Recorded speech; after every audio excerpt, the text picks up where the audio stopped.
Welcome to IT Exploration, the perfect course for your middle school or high school student to encourage them to learn about all of the fields in computer science and IT.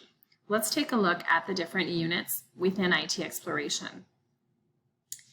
As you can see, each area has its own module, whether it's office productivity, digital media and web design, computing systems and cybersecurity, game development and design, programming and software, data analytics, and IT careers and capstone projects.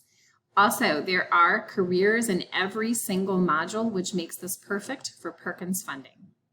Within this course, there are 3 different industry prep exam preparations, whether it's the IC3, the IBA, or precision exams that your school utilizes.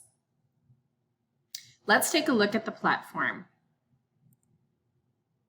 Within each module, there is a teacher's guide that will help you to pace your lessons, let you know which computer science standards you are covering, and help you to understand what to do with your students at every moment.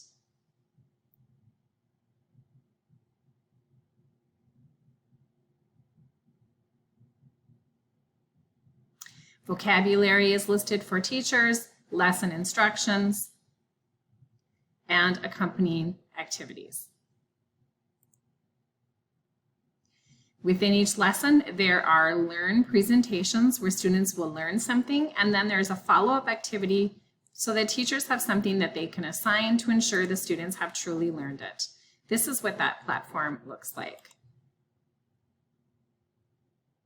Students will go through the lesson and learn about each module, whether in this case it's office productivity, web design, game design, or each of the modules.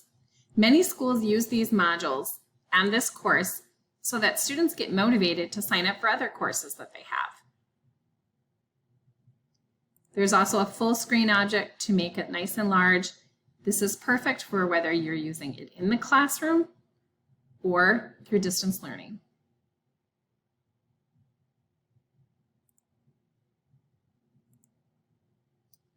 Each module also contains activities, and it contains a formalized assessment as well as a project. This is very project-based. This is an example of what the skills check will look like. Students will take the exam, they will submit it to the teacher, the assessment is graded for the teacher, and will generate reports that can be shared with the students or with their parents.